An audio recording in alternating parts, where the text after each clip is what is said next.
So I just had a breakthrough. I just now. It is 11:59.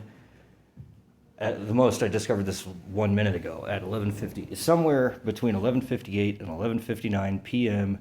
post meridian on Wednesday, December 31st of 2025, I have discovered the act of iterating. What is it that makes something exist or be or iterate or become? And what it is it's the creation of a reference frame. As soon as I establish a reference frame, which is the absolute peripheral extreme limits of whatever it is that I'm referring to, whatever it is that I'm focusing on, whatever it is my focus of observation, the reference frame is built such that it describes the absolute extreme peripheral limits of whatever it is that I'm referring to. So that if I were to focus on the referent, the reference frame is built such that nothing that is not the referent is inside the reference frame, and everything that is the referent is inside the reference frame. And when that happens, that's the peripheral boundary that limits one thing from another. That's the displacement. All of that stuff happens with reference frames. So when a reference frame is created, that's when something iterates. And that's when we get these processes that transform uniterated nothing into iterated nothing. So the difference between uniterated nothing and iterated nothing is the creation of a reference frame where everything that is the referent, which in this case would be nothing, is inside that reference frame, and everything that is not nothing, which would be the reference frame, is not inside the reference frame. So it describes the creation of a reference frame. And I think that that's very poignant, because what that is literally the limit of discernibility. You can't discern something without having a reference frame to discern it inside of. Everything that we discern is discerned inside of a reference frame, which is analogous to a window. If I was going to try to, or an eyeball, I only see in front of me, and I only see, a certain amount that's in front of me, and that amount is the area or volume of my reference frame. And it's just really interesting to me that that's what causes things to iterate, is it's a reference frame. And you can have a reference frame in space, which is what I was describing as far as what is everything that is within the reference frame is part of the referent, and everything that is beyond the reference frame is not part of the referent. That's spatial, but you can also have temporal reference frames. So you can have an origin reference frame, which is at time 0, and then you can have the reference frame that's just beyond that at N1 or T1 or whatever you want to call it, the next moment. And just like in a movie, which is made up of those flip book little bits, frames, just like a movie is made up of photographs, you can have reference frames which are temporal, so that I can make the distance, instead of it being a distance of space, it's a distance of time. How much time can fit inside that reference frame? How long does that reference frame last? And that shows you, this is another problem that I've been intrigued by but never really focused too much attention on, is the measurement of the now. The exact instantaneous nowness of the present moment is so sharp and so minute that it is immeasurable. There is no time that elapses in that moment of the now. And it's paradoxical because it's like if it's the present moment, then you would expect there to be some amount of time that elapses. But it's like space. It's like you can zoom in and zoom in and zoom in and zoom in.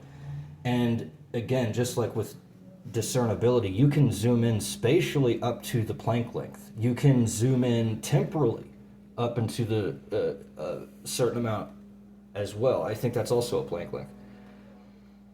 And there is a limit to discernibility, and therefore there's a limit to our ability to discover or separate or make discernible one iteration versus another iteration, either in space or in time or both. And again, these are not limits of actual things. These are limits of our ability to discern things. And it's really important to keep that in mind, because if this thing ends up shooting itself in the foot by claiming that this is exactly how reality works, then it's going to tell you a lie about how reality only extends up until the Planck length. But that's impossible, because then that would mean that anything smaller than a Planck length wouldn't exist. And we know that that can't be, because you can't add up a whole bunch of nothing.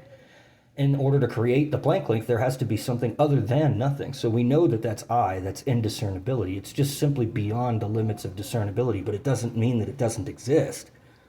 And so all this theory is trying to describe, because of the instrument that I'm using is simply my head. I'm just deducing things and inducing things, and I'm trying to sift through all of that data and discern what an answer is. Of course, when I push myself to the extreme, I'm going to find the extreme limit of discernibility. I'm not going to find the limit of physical matter, because I'm not studying physical matter. I'm not going to find the limit of the subjective experience of things, because I'm not studying the subjective experiences of things. I'm studying the relativistic, logical ability to integrate discernible information into a cohesive, logically valid structure. And that's what it is. It's the limit of an iteration is the same as a limit of reference frame. And the reference frame is limited by whatever it is that is the referent. So it's going to change relativistically. It's relative. And the reference frame is relative to the referent. There is no absolute reference frame. Or if there is, we can't discern it.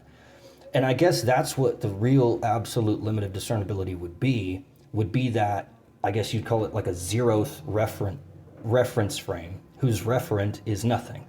There is nothing in that reference frame. It's just the reference frame with no referent. And that is what I'm trying to describe. And that is like the pinpoint of the needle through which light must pass in order to discern in the first place. Beyond that, there's only subjectivity and objectivity. Inside of that, there is relativity. So I can describe the absolute limit of the origin of relativity, which is sharing its limit with subjectivity. And that's why the reference frame follows the referent, because it's a subjective arbitration as to which referent I choose. And so therefore the reference frame, being an extension of the referent, is simply going to change depending on the referent. It's not going to have the one reference frame that has all the other reference frames in it, unless the referent is maybe everything. Maybe that would be the other end. So the terminal bit that shares its limit with objectivity would be the referent of everything, the totality of all that preceded it. And the origin, which shares its limit with subjectivity, is the referent of nothing. And the volume between those 2 points is the referent of indiscernibility. And so the distance, I guess, between the referent and the reference frame. And so when the distance between the referent and the reference frame is infinite, then you've got the origin point whose referent is nothing, and reference frame has just simply bare bones existed by itself. It's like the null set. It's a set, but it doesn't contain anything. So that's the origin. And then at the terminus, it's when the referent is everything and the reference frame has zero distance between the reference frame and the referent, because the referent is everything, which would then include the reference frame inside itself. And that is the limit, at the terminal limit of relativity, sharing its limit with objectivity, after which point we get physical manifestation, which means that the act of physical manifestation is due to the distance between the reference frame and the referent approaching zero. And as soon as it hits zero, then it manifests, actualizes, and becomes one thing, which means every single thing in existence is its own world unto itself. It means every single thing in existence is its own reference frame and its own referent at the same time. And in that way, we all share. Remember how I had said a few talks ago about God being like the camera that's looking at itself, where there's no difference between the referent and the reference frame. It's the same thing. It's the camera viewing itself and in the mirror, kind of a thing. When things get to that point, that's when they actualize. So now I can not only describe what it is to iterate, which is the process of thinking, I can also describe what it is to actualize or realize something, which is fucking profound.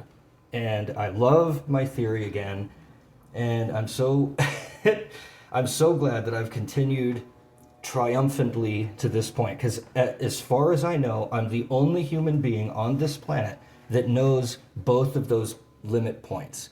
The origin point, which is when the distance between the reference frame and the referent is infinite, and the referent is nothing, and the reference frame has barely just begun, and the terminus point, where the referent is everything, which includes the reference frame, and the distance between the reference frame and the referent is zero.